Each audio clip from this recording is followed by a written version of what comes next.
शुरुआत करते हैं इस खास विश्लेषण से। आज हम जिस विषय पर बात करने वाले हैं वो वाकई बहुत गहरी और सोचने पर मजबूर करने वाली अवधारणा है। देखिए, हम श्री तुलसीराम शर्मा जी द्वारा संकलित एक बेहद महत्वपूर्ण मूल पाठ को डिकोड करने जा रहे हैं। इसका सीधा सा मकसद ये समझना है कि हमारे प्राचीन दर्शन के हिसाब से असल में एक सच्चा तपस्वी होता कौन है। अक्सर ये प्राचीन ग्रंथ पढ़ने में थोड़े भारी या मुश्किल लग सकते हैं, लेकिन यहाँ हम इन विचारों को बिल्कुल सरल और सुलझे हुए तरीके से समझने की कोशिश करेंगे। जरा सोचिए, तपस्वी या तपस्या शब्द सुनते ही दिमाग में सबसे पहली तस्वीर क्या बनती है? शायद किसी घने जंगल में बैठे ऐसे इंसान की जो अपने शरीर को तरह तरह के कष्ट दे रहा है या खाना पीना छोड़कर खुद को सुखा रहा है ना? लेकिन क्या सच में सच्ची तपस्या सिर्फ अपने ही शरीर को तकलीफ देने का नाम है?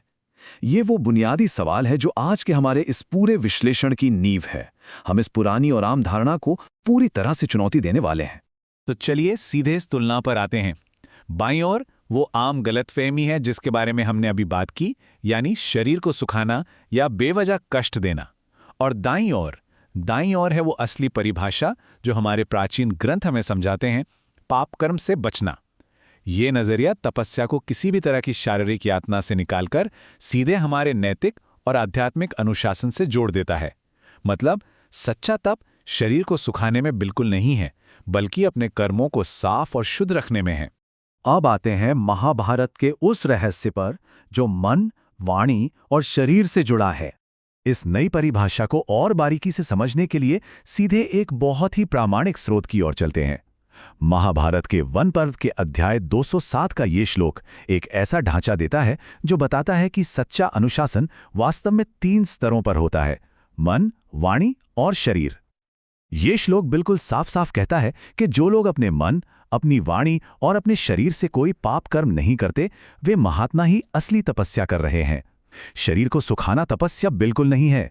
ये प्राचीन पाठ शारीरिक यातना वाली बात को पूरी तरह से खारिज कर देता है।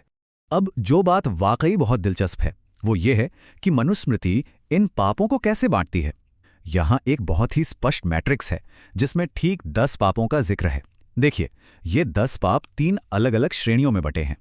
30% मानसिक हैं, 30% शारीरिक हैं, और ध्यान दीजिए, सबसे बड़ा हिस्सा यानी 40% वाचिक है, मतलब हमारी वाणी या बोली से जुड़े पाप।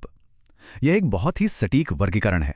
सोचिए, सबसे ज्यादा गलतियां हम बोलने में ही करते हैं। तो चलिए सबसे पहले बात करते हैं मानसिक पापों की, यानी हमारे मन के भीतर चलने वाले भ्रष्टाचार की। ये वो चीजें हैं जो बाहर से किसी को नजर नहीं आती।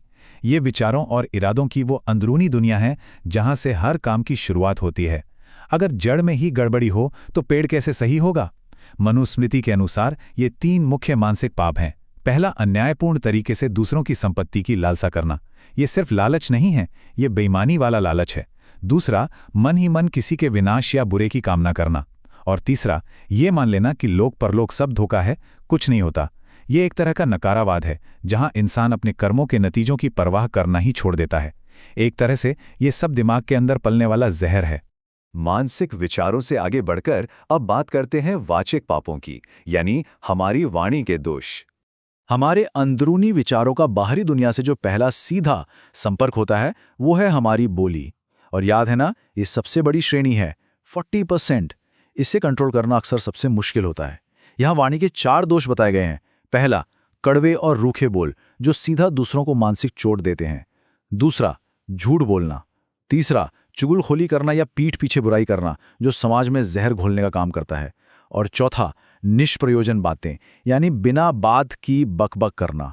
जी हाँ, बिना किसी वजह के बस बोलते रहना भी प्राचीन दर्शन में एक पाप माना गया है, क्योंकि यह हमारी ऊर्जा को खत्म करता है और मन को अशांत करता है। और अब बारी आती है शारीरिक पापों की, जहां हमारे विचार और शब्द असल में कर्म बन जाते हैं। मनुस्मृति के 12वें अध्याय में बताई गई इस आखिरी श्रेणी को देखिए। बातों से आगे निकलकर ये वो स्टेज है जहां हमारे विचार असल भौतिक दुनिया में ठोस एक्शन बन जाते हैं।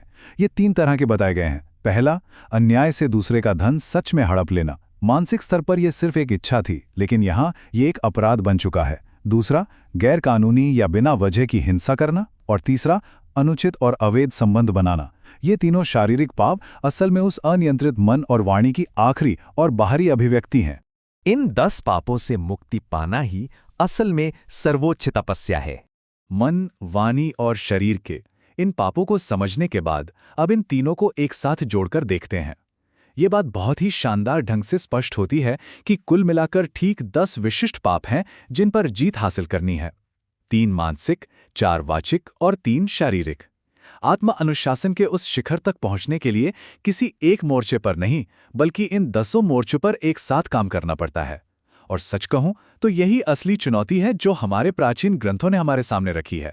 तो सबसे अहम और मुद्दे की बात यह है, एक सच्चा तपस्वी वो है जिसने सफलतापूर्वक खुद को मन, वाणी और शरीर के इन 10 तरह के पाप कर्मों से बचा लिया है। श्री तुलसीराम शर्मा जी ने प्राचीन ग्रंथों का जो सार निकाला है, उसका यही पक्का और आखिरी निष्कर्ष है। जो इंसान इन 10 पापों से मुक्त है, वही असल में तपस्या कर रहा है। शरीर को तकलीफ देना इसका पैमाना बिल्कुल भी नहीं है। अब इस पूरे विश्लेषण के अंत में एक बहुत ही गहरी बात सोचने वाली है। अगर सच्ची तपस्या शारीरिक कष्ट के बजाय इस गहरे नैतिक अनुशासन के बारे में है, तो जरा सोचिए, आज के हमारे इस आधुनिक और भागदौड़ भरे जीवन में इन 10 प्राचीन नियमों में से कितने नियम हर रोज टूट रहे हैं। चाहे वो बिना सोचे समझे किसी की बुराई करना हो, व्यर्थ की बकबक हो, या मन में दबी किसी और की संपत्ति की लालसा हो। ये प्राचीन ढांचा आज के हमारे आत्मानुशासन पर पूरी तरह से लागू होता है। ये एक ऐसा सवाल है जो हमें खुद से पूछना चाहिए। इस विश्लेषण में साथ जुड़ने के लिए बहुत बहुत धन्यवाद। सीखते रहिए और इस ज्ञान को असल जीवन में उतारने की कोशिश जरूर कीजिए।